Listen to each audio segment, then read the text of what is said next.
que é build-to-suit na locação imobiliária?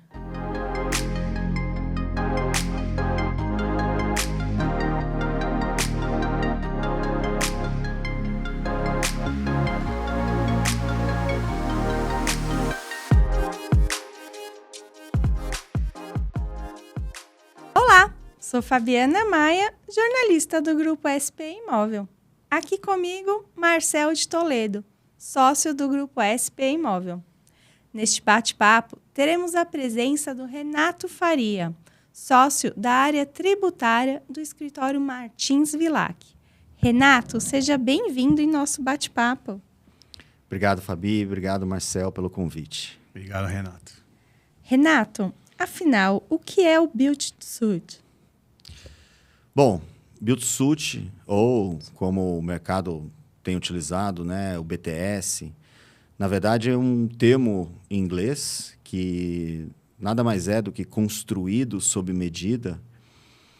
Começou a ser utilizado em operações aqui no Brasil como uma forma de contrato de locação atípico e, posteriormente, a legislação foi alterada de tal forma que ele foi tipificado, no sentido de que existe a previsão em lei sobre esse contrato de forma específica para as locações.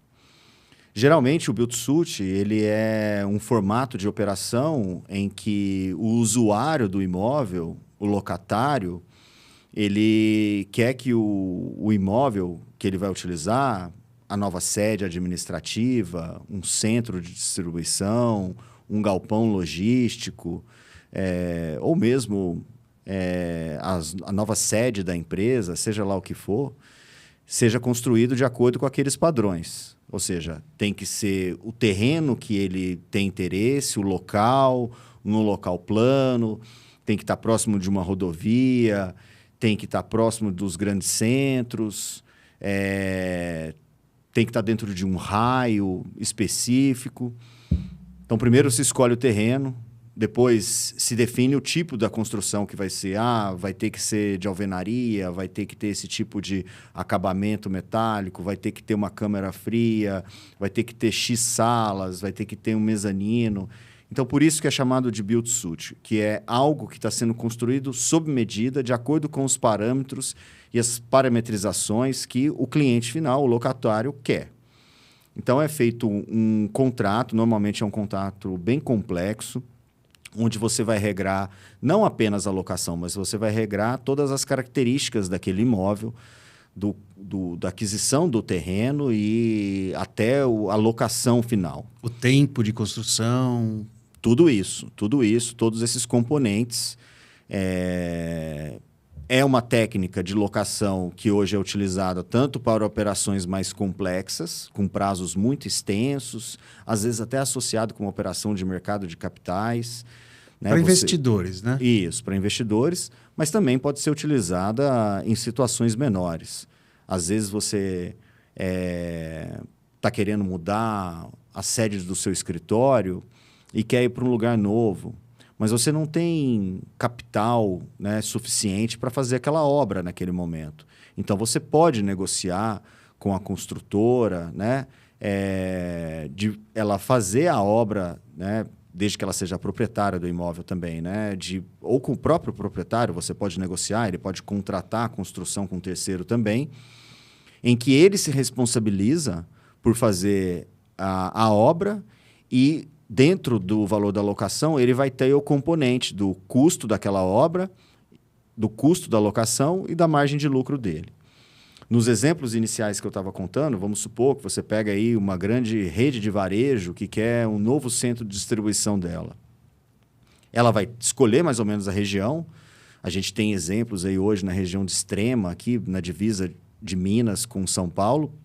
Muitas empresas se instalando lá por conta da proximidade com de São Paulo e por conta de incentivos fiscais também, que o próprio município de Extrema concede. E o governo também. E o governo também, de Minas Gerais. Aquisição dos materiais, o ICMS, né, tudo isso, que são coisas que tendem a sofrer uma alteração aí com a reforma tributária que está chegando. Então, o que vai acontecer nesse contrato de build-to-suit? essa grande rede de varejo, vai atrás de um player aí do mercado, uma construtora. Geralmente são construtoras. Geralmente são as construtoras, mas pode ser um outro player, né? A construção pode ser contratada à parte. E o que vai estar dentro do componente do preço aí dessa locação? Vai estar o custo do terreno, vai estar o custo da obra, vai estar a margem de lucro daquela empresa e quanto que você vai cobrar de aluguel por aquele tempo. O que é a regra especial? Porque no contrato de locação normal, na lei de locação, você tem uma multa específica. Se você rescindir aquele contrato, normalmente você vai pagar ali 3 aluguéis, se você negociou dentro dos limites da lei, ou às vezes você negociou 6 aluguéis. São componentes, né? Tem estados que a gente ouve muito de 20% sobre o valor total dos aluguéis. E é bem discutível, né? Sim, a lei de locação é uma lei nacional, né? Então você poderia, dentro de uma locação normal, uma locação típica, brigar para que você pague o aluguel só sobre uma rescisão só sobre 3 aluguéis.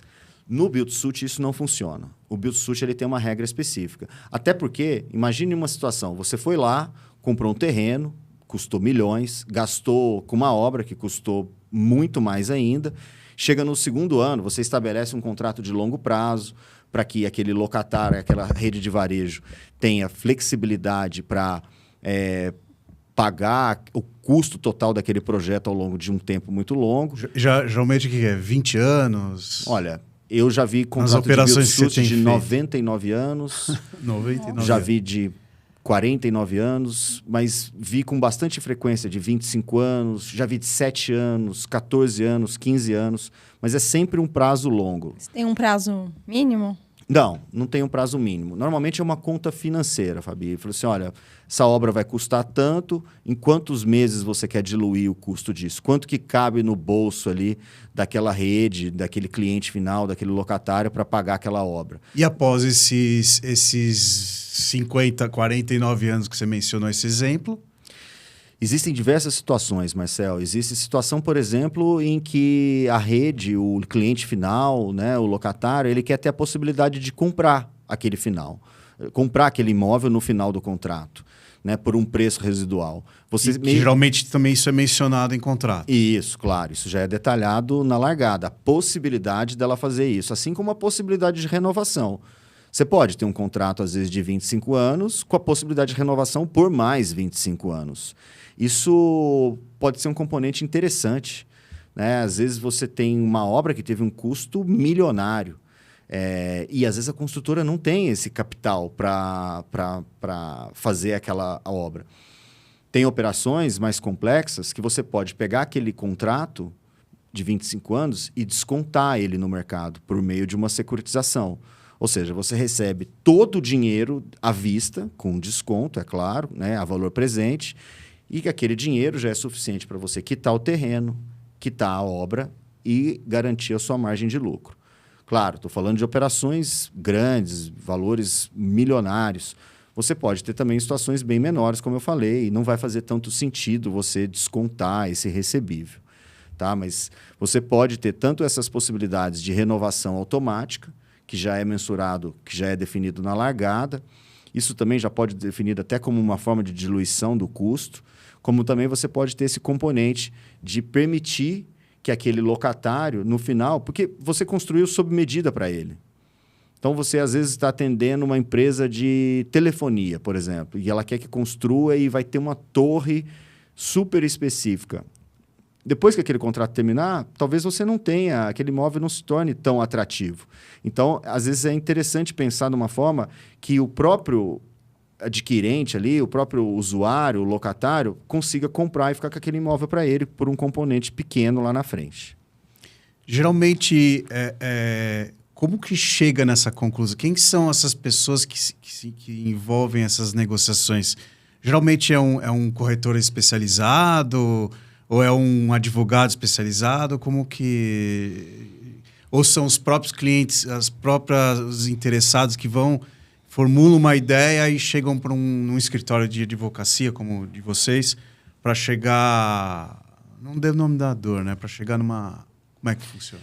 Olha, normalmente é a turma do financeiro, tá? São pessoas ali das equipes financeiras, né? Ou às vezes o que a gente chama às vezes do corretor de luxo, né? Que são empresas de consultoria mesmo dedicadas a isso, que identificam essas oportunidades, identificam potenciais clientes, empresas que querem mudar sede, fábricas que se tornaram obsoletas ou pequenas, né, devido à operação, e apresenta essas oportunidades. Olha, consigo montar uma fábrica nova para você, não vai aumentar tanto o teu custo de locação, mas eu preciso só garantir que eu vou ter um contrato com você de 25 anos, de 50 anos, né? E muitos projetos são originados dentro das próprias construtoras, que são procuradas para fazer esse tipo de projeto. É o que a gente chama de project finance, né? Ou seja, eu projeto todas essas pontas. Eu tenho um custo de terreno, eu tenho um custo de obra, eu tenho um custo do capital investido, eu analiso a saúde financeira daquele locatário, né? Para ver qual que é a segurança que ele tem. Que se de repente ele quebra no meio do caminho, não compensa, né? Isso, e todas essas questões já são previstas nesse contrato. O que acontece se esse cara entrar em recuperação judicial, se ele for numa falência, tudo isso já é previsto. Em caso de rescisão de contrato? Vai dar uma boa briga aí, tá, Fabi? Mas hoje a gente tem ainda poucos precedentes na jurisprudência, mas o que a lei prevê é que em caso de rescisão do contrato, o locatário tem que pagar todo o saldo do contrato. Que, na verdade, esse saldo não representa só o aluguel, ele representa toda a obra, todo o custo que aquela empresa teve para fazer algo que você pediu, que você quis que eu construísse, que você quis que eu localizasse aquele terreno de acordo com os seus parâmetros. Afinal, foi feito sob medida para você. Por isso que no contrato já é previsto análise da obra, análise do locatário, análise de tudo? Tudo isso. Para evitar que aconteça... As garantias que são dadas, isso é um componente muito geralmente importante. Tem garantias envolvidas. Sim, você pode ter... Seguradoras ou não? Você pode ter seguro, você tem seguros específicos, não só para a obra, mas para o próprio contrato. E você tem garantias que você vai ter que negociar. Às vezes você está negociando com uma empresa que tem uma avaliação muito positiva, talvez a garantia pode ser menor. Uma empresa que, sei lá, uma empresa que está no ramo digital, que pode, de repente, se tornar com uma dificuldade financeira, talvez a garantia tem que ser mais parruda, tem que ser mais sólida. Então, isso vai depender muito ali do tipo de negociação que você está fazendo. Renato, você falou do prazo, né? Você até comparou com a locação tradicional. Tem mais alguma diferença do build-to-suit para a locação tradicional? Não, em termos de negociação, acho que a grande diferença é essa questão da multa, né? Normalmente uma multa num contrato que a gente chama atípico, onde se enquadra o build-to-suit, você pode ter uma operação de sale leaseback, né? Que são situações em que você está fazendo algo específico, normalmente ela é pelo valor total do contrato. Por isso que isso gera segurança no todo. Olha, se você rescindir, eu estou garantido que você vai me pagar tudo. E a garantia que foi dada pelo locatário também tem que ser um componente que cubra isso também, caso ele não pague, caso ele entre numa RJ, caso ele entre num problema financeiro. Então, tudo isso é mensurado no começo por essas partes, né, que o Marcel fez a pergunta aí, para esses avaliadores que vão montar essa operação. Quais são as vantagens do build-to-suit? Olha, a vantagem é principalmente para a empresa que quer, para o locatário, né? De ele não ter que despender, né? Dele não ter que despender assim, todo um volume de dinheiro para construir uma fábrica nova. Então, ele tem essa vantagem de não ter que imobilizar todo o dinheiro dele. Ele consegue ter uma fábrica nova, consegue ter uma sede nova, sem ter que ter gastado todo esse dinheiro, ou seja, ela vai diluir esse gasto no tempo e vai poder utilizar melhor o caixa da empresa. Então, essa é uma vantagem. Do outro lado, para as construtoras, para os players que são envolvidos, é uma grande oportunidade, né? Porque... Tem fundos de investimento nessas operações, não é fundos de investimento imobiliário. Imobiliário. Sim, né? Todo um componente, né? Ou seja, o aluguel que ele ia receber, que ele vai receber, vai pagar 0 de imposto, se for um fundo que está listado na Bolsa. Ou seja, não é só a construtora, tem fundos envolvidos com as construtoras. Muito, né? Você pode ter... Tem 2 CNPJs envolvidos, às vezes, nessa... Pode ter. Você pode ter estruturas que você... o terreno está num CNPJ, mas a obra é contratada por outro e a locação está nesse outro... Às vezes 3, 4 CNPJs. Sim, depende que das estruturas. investiu dinheiro, o fundo que investiu dinheiro. Quem trouxe o negócio, às vezes a pessoa trouxe um negócio, então ele quer ter uma participação, né? Vai ganhar uma comissão em algum pedaço. Você pode ter uma securitização, né? Ou seja, é uma outra parte aqui nesse momento que pega aquele contrato de locação de 25 anos, que tem um valor projetado de 600 milhões, descontos no mercado, te entrega 400 milhões à vista, você paga todos os custos, trata o seu lucro, né? Já coloca a sua margem no bolso. Então, tem vantagens aí para várias partes envolvidas. Claro, é uma questão de fazer conta, né? Entender se os números financeiros ali estão fazendo sentido. Mas é uma operação muito utilizada. Eu já tive a oportunidade de trabalhar em diversas operações. Ela é bem multidisciplinar, envolvendo diferentes profissionais. É interessante, né? E esse modelo pode ser considerado uma forma de financiamento? Sim, totalmente. É uma forma da empresa que não tem capital para construir a nova sede, o novo centro de distribuição dela, né, e trazer modelos que já estão utilizados aí no mercado, utilizando inclusive, né, de taxas de juros melhores, mais atrativas, de captação. Isso que eu ia perguntar das taxas de juros. Tudo vai depender, né? Depende. Esse locatário é um bom pagador? O balanço dele é bom? A saúde financeira, ele está no Serasa, não, né? Essa empresa, ela tem uma boa saúde financeira, uma boa capacidade de pagamento? Sim, isso vai influenciar na taxa de juros. Então, são todos esses componentes que vai permitir você montar primeiro. Né? Essa operação fica de pé do ponto de vista financeiro? Sim. Bom, então vamos agora para a parte jurídica, para a parte logística, para a parte imobiliária propriamente dita. Sim, interessante. Muitas questões ainda aí, muitas dúvidas, mas é interessante o assunto. Sim, a Operação Build-to-Suit é um modelo, né, que já tem sido bastante utilizado. A gente vê, geralmente, é um modelo sendo utilizado em operações maiores, mas a gente já vê as empresas, os escritórios se utilizando desse modelo porque viu que é algo interessante.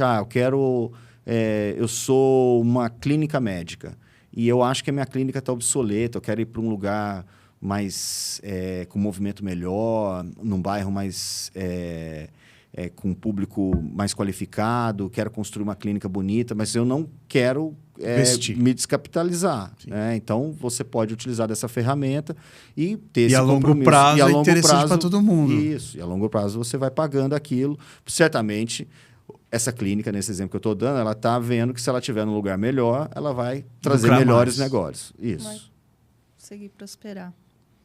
Certo. Obrigada, Renato, pelos esclarecimentos. Obrigada, Marcel. Obrigado, Fabi. Obrigado, Renato. Obrigado, Marcel. Obrigado, Fabi, aí pela oportunidade e fico sempre à disposição. Obrigada. Se você tiver alguma dúvida, eu vou deixar aqui embaixo na descrição os contatos do Renato. E se você gostou desse vídeo, curta, compartilha, se inscreva em nosso canal. Até o próximo!